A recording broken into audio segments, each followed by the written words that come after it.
The most hated aircraft of World War II were not conceived as death traps, nor were they designed with indifference toward the men who would fly them. Their origins lay in a world moving faster than engineering could safely follow. In the late 1930s and early 1940s, air power doctrine changed almost yearly. New threats emerged, new combat lessons arrived from Spain, Poland, France, and China, and air ministries demanded aircraft that could do more, fly farther, and carry heavier loads than anything before them. The result was a generation of machines shaped less by refinement than by urgency. Many of these aircraft began life under ambitious, often contradictory requirements. The German Heinkel He-177 is a prime example. Conceived as a long-range heavy bomber, it was also required by the Luftwaffe leadership to perform precision dive, bombing attacks. A demand rooted in outdated doctrine rather than practical reality. To meet performance expectations while keeping drag low, engineers were forced into an unorthodox engine arrangement that paired two engines to drive a single propeller. On paper, the design promised speed and range.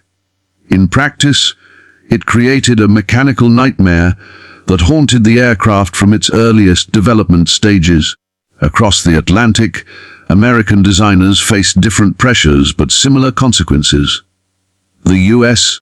Navy sought to replace the proven SPD Dauntless with a faster, more powerful dive bomber capable of surviving in increasingly hostile airspace. Curtiss responded with the SB-2C Helderver, an aircraft pushed into production before flight testing had resolved its instability and structural weaknesses. Naval planners believed future combat would demand speed and payload above all else, and they accepted early warning signs as temporary inconveniences. Pilots would pay the price for that optimism. Some aircraft were not flawed at birth, but were overtaken by time. The Brewster F-2A Buffalo began as a modern monoplane fighter when it first flew in 1937. Early versions compared favorably with contemporary designs, but rapid advances in engine power, armament, and aerodynamics left it behind. As armor, radios, and additional fuel were added, its performance degraded. Yet production continued, and the aircraft entered combat against opponents it had never been designed to face. What began as a respectable pre-war fighter became, by 1941, a liability. Training aircraft also contributed to the list of hated machines. The explosion in pilot demand forced air forces to accelerate training pipelines, often placing inexperienced students into aircraft with sharp handling characteristics and narrow margins for error. Some trainers were unforgiving in stalls and spins, while others suffered from poor visibility or unreliable engines. Accidents became so common that certain types gained grim reputations before pilots ever reached combat units. These early encounters shaped fear long before the front line was reached. Industrial realities compounded the problem. Wartime factories struggled with material shortages, inexperienced labor, and constant design changes imposed mid-production. Aircraft were delivered with unresolved issues, incomplete modifications, or inconsistent build quality. Ground crews fought to keep them airworthy while pilots learned to compensate for quirks that should never have existed. Trust, once lost, was difficult to regain. The reasons these aircraft earned hatred were ultimately revealed not in design offices, but in the unforgiving environment of flight. On paper, many of them appeared innovative, even advanced. In the air, their weaknesses became intimate and lethal. Engines, structures, and systems behaved unpredictably under combat stress, and pilots quickly learned that small mistakes, or simple bad luck, could not be recovered from. The Heinkel He-177 embodied the dangers of overambitious engineering. Its paired engine configuration, where two engines were coupled to drive a single propeller on each wing, created extreme heat buildup within tightly packed engine nacelles. Cooling systems were inadequate, oil lines vulnerable, and maintenance access poor. Engine fires became a defining feature of the aircraft's reputation. Crews feared takeoff, knowing that maximum power settings during climb were the most dangerous phase of flight. Flames erupting from the wings were not rare events, but recurring nightmares.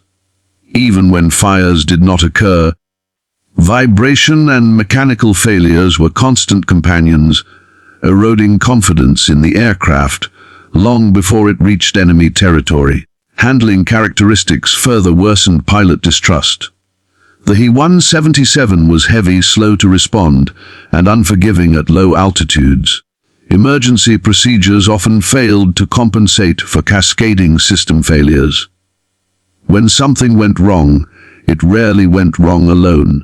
The pilots described the aircraft as feeling fragile despite its size, a paradox that made every mission mentally exhausting. The Curtiss SB-2C Helldivers earned its hatred differently.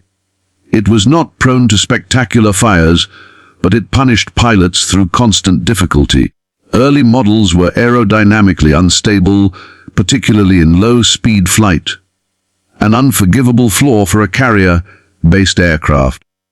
Approach and landing demanded precision under the worst possible conditions, pitching decks, limited visibility, and fatigue after combat.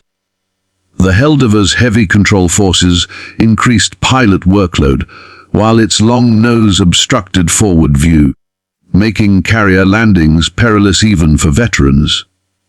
Structural issues plagued early production runs, with tail failures and airframe stress cracks appearing under operational loads. Although later variants improved, reputations are hard to erase in wartime aviation. Pilots trusted instinct and experience more than official bulletins, and the Helldivers' early losses left a psychological scar. Even when the aircraft became more capable, it never earned affection. Crews flew it because they had to, not because they wanted to. The Brewster F-2A Buffalo suffered from a simpler, but equally deadly, problem imbalance. As armor plating, radios, guns, and fuel were added, its engine remained largely unchanged. Weight increased while power did not. The aircraft lost climb rate, acceleration, and maneuverability, the very qualities a fighter relied upon for survival. Against modern opponents, the Buffalo struggled to disengage, leaving pilots trapped in fights they could not win. Controls felt sluggish, and energy bled away rapidly in combat maneuvers. Pilots described the aircraft as feeling heavy and slow to respond, particularly at altitude. Technological ambition also contributed to failure across multiple aircraft types.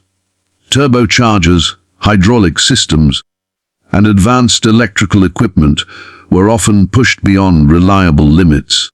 Wartime manufacturing variability meant components did not always perform as intended. Ground crews worked tirelessly, but maintenance hours increased dramatically, and aircraft availability suffered. Pilots often flew knowing that a minor malfunction could escalate rapidly. Structural limitations compounded the danger. Stressed skin construction allowed lighter airframes and higher speeds, but it reduced tolerance for battle damage and fatigue. Hard landings, rough runways, and repeated combat sorties accelerated wear. In some aircraft, small cracks spread silently until catastrophic failure occurred.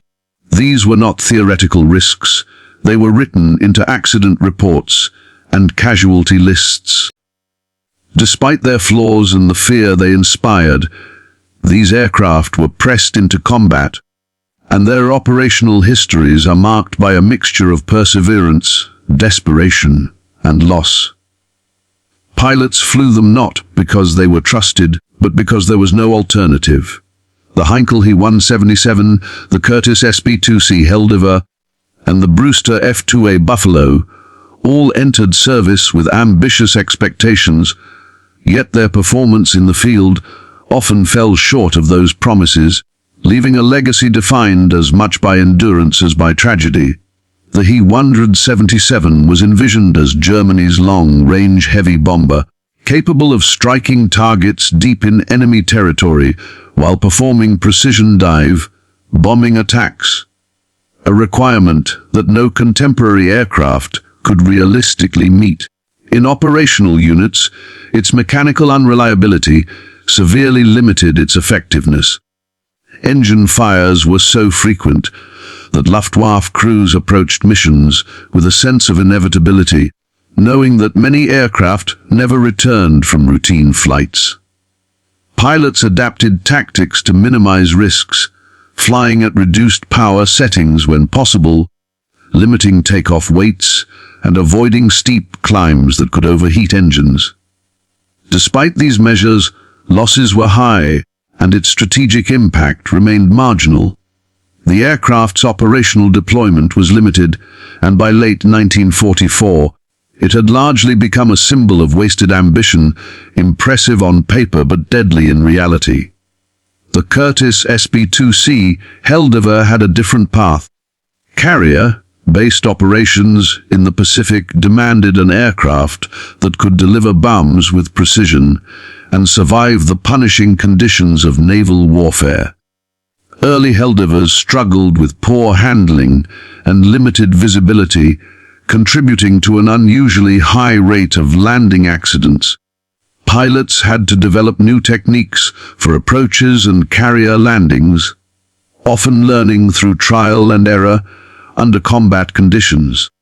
As modifications and experience improved the design, the Heldiver became more manageable, yet the psychological scars from early losses persisted.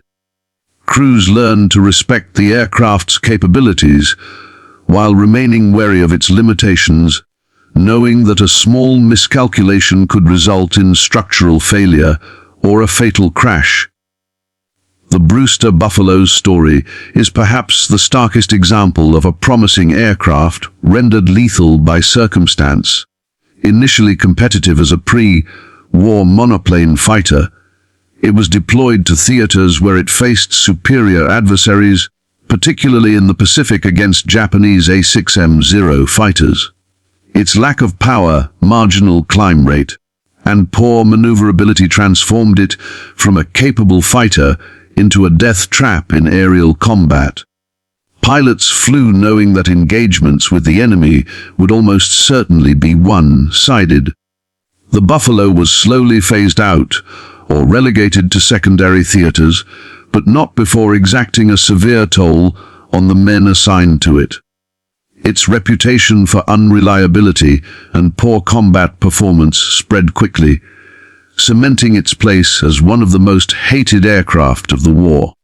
Despite these challenges, the crews who flew these machines often demonstrated extraordinary ingenuity and bravery. They modified tactics, adjusted operational limits, and relied on skill to mitigate the inherent risks. The Heldiver's dive, bombing missions, for example, required precise timing and coordination, and pilots developed specialized approaches to reduce landing accidents. He-177 crews sometimes coordinated in pairs to cover weaknesses in engine performance or defensive firepower. Even Buffalo pilots, in desperate situations, learned how to exploit terrain and surprise to survive against more capable opponents. These measures could reduce losses, but never eliminate the underlying hazards built into the aircraft.